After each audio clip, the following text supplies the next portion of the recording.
সাবেক কর কমিশনের অনিয়মের ব্যাপারে খোঁজ খবর নিয়েছেন সহকর্মী মাজহারুল ইসলাম। সরাসরি স্টুডিওতে যুক্ত হচ্ছেন তিনি। মাজহার, স্বাগত জানাচ্ছি আপনাকে। যেমনটি আমরা প্রতিবেদনে দেখছিলাম যে খোদ কর কমিশনার ওয়াহিদা রহমানের বিরুদ্ধে বড় অনিয়ম পেয়েছে দুদক। এ বিষয়ে আর কে সংশ্লিষ্ট থাকতে পারে, দুদক কি বলছে? জি, আপনাকে ধন্যবাদ। যে যেমনটা বলছিলেন যে জাতীয় রাজস্ব বোর্ড এনবিআর এর একজন বড় কর্মকর্তা এবং তিনি সর্বশেষ কমিশনার হিসেবে দায়িত্ব পালন করেছেন এবং এখানে ব্যাপারটি হচ্ছে তিনি কিন্তু অনেক বড় একটি পোস্ট সেটি হোল্ড করেছিলেন এবং যাওয়ার আগে তিনি হচ্ছে দায়িত্ব শেষ করার আগেই কিন্তু তার বিরুদ্ধে অর্থাৎ যে অভিযোগটি উঠেছে সেটা 2011 থেকে 2019 সালের মধ্যের ঘটনাটি এবং যে অভিযোগটি উঠেছে যে 152 কোটি 89 টাকা যে 4টি মোবাইল অপারেটর বাংলালিংক এবং এখানে একটি দেখেন বাংলালিংকে থেকে 91 কোটি টাকা, গ্রামীণ ফোনকে 52 কোটি টাকা এবং রবিকে 20 কোটি টাকা, এয়ারটেলকে 16 কোটি টাকা মওকুফ করেছেন। এবং তিনি যে এই কাজটি করেছেন তিনি কিন্তু এই কাজটি করার ক্ষেত্রে ডিপার্টমেন্টের যে একটা বিধিবদ্ধ নিয়ম থাকে সেই নিয়মের বাহিরে গিয়ে তিনি এই কাজটি করেছেন এবং তিনি তার একটা নির্বাহী আদেশ আছে সেই আদেশের মাধ্যমে কিন্তু তিনি এই কাজটি করেছেন এবং এতে করেও কিন্তু রাষ্ট্রের অনেক বড় ধরনের ক্ষতি হয়েছে, অর্থাৎ রাষ্ট্র হচ্ছে ভ্যাট বা কর থেকে বঞ্চিত হয়েছেন। দুদক যেটি বলছে যে তাদের কাছে সর্বশেষ এটি এসেছে, আসার আগে যেটি তারা করেছে বিভাগীয় একটি তদন্ত হয়েছিল। মূলত তদন্ত সাপেক্ষে তারা দীর্ঘ 3 সদস্য বিশিষ্ট একটা কমিটি গঠন করে তারা তদন্ত করে দেখেছে যে এটি একটু সত্য এবং তিনি এখান থেকে আর্থিকভাবে তিনি নিজেও লাভবান হয়েছেন এবং এই 4টি মোবাইল অপারেটরকে তিনি যে ভ্যাট এটা অনেক বড় একটি অ্যামাউন্ট 152 কোটি টাকা সেটা কিন্তু রাষ্ট্র ক্ষতি হয়েছে। এই জন্য দুদক বলছে যে সর্বশেষ তাদের কাছে যে নথিটি এসেছে নথিটি পর্যালোচনা করে তারা যেটি বুঝতে পেরেছে এটি একটি বড় ধরনের দুর্নীতি হয়েছে এবং এই দুর্নীতিতে রাষ্ট্র যেহেতু ক্ষতি হয়েছে আর দুদকের কাজ হচ্ছে যখন কোনো সরকারি কর্মকর্তা বা যেই হোক না কেন যখন তারা রাষ্ট্রের ভ্যাট বা এই ধরনের অর্থের ক্ষতি করে তখন তাদের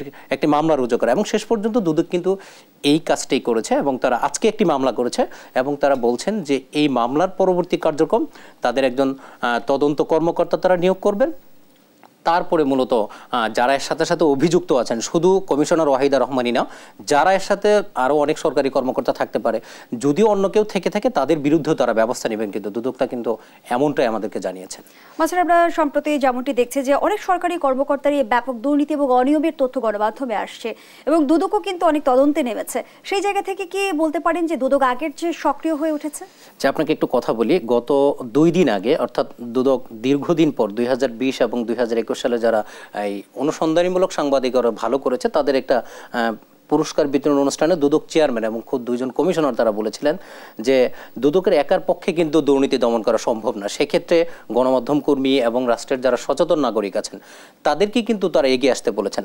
দুদক যেটা বলার চেষ্টা করছেন যে মানুষ দুদক সম্পর্কে অনেক নেগেটিভ চিন্তা ভাবনা করে যে দুদক শুধু তাদেরকেই ধরে যারা হচ্ছে ছোট কর্মকর্তা বা কয়েক টাকার দুর্নীতি করে, অল্প টাকার দুর্নীতি করে তাদেরকে ধরছে, কিন্তু দুদক যেটি বলার চেষ্টা করছেন দুদক চেয়ারম্যান অর্থাৎ মইনুদ্দিন আবদুল্লাহ স্যার তিনি যেটি বলেছেন যে দুদক একটি স্বাধীন এবং নিরপেক্ষ সংস্থা এবং তাদের উপর যে অর্পিত দায়িত্ব এটা শুধু সরকারি দায়িত্ব না, জনগণের একটা দায়িত্ব। কারণ এই দুর্নীতিবাজ কর্মকর্তারা শুধু দেশের শত্রু না, কারণ এরা যখন দুর্নীতি করে এই একটা নেগেটিভ ইফেক্ট কিন্তু বহির রাষ্ট্রেও যায়। এজন্য তারা বলছে যে তারা তাদের বিধিবদ্ধ যেটুকু ক্ষমতা দেওয়া আছে সেইটুকুর ব্যবহার করে অতীতের যে কোনো সময়ের চেয়ে যে এখন তারা বলছেন যে আপনারা গণমাধ্যম যেভাবে নিউজ করছেন শুধু আপনাদের মাধ্যমে এবং আমরা সবাই মিলে এই দেশটাকে দুর্নীতিমুক্ত করতে চাই, তবে সেটা রাতারাতি হবে না, একটু সময় নিতে হবে।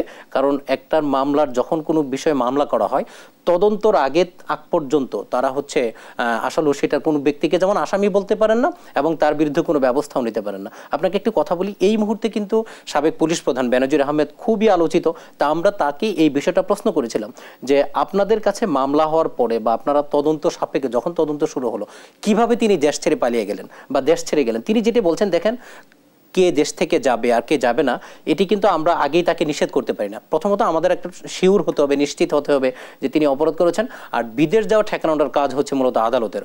প্রথমত আমরা আদালতে যেতে হবে, আদালতে আবেদন পড়ে এরপর আদালত সিদ্ধান্ত নেবে কে দেশে থাকবে আর থাকবে না। তবে তারা তাদের সর্বোচ্চটা দিয়ে চেষ্টা করে যাচ্ছে এবং তাদের একটা বার্তা হচ্ছে দুর্নীতিবাদ যত বড় কর্মকর্তাই হোক তারা তাদের জায়গা থেকে এইসব দুর্নীতিকে সমন্বিত উদ্যোগ প্রয়োজন যেমনটি বলছিলেন।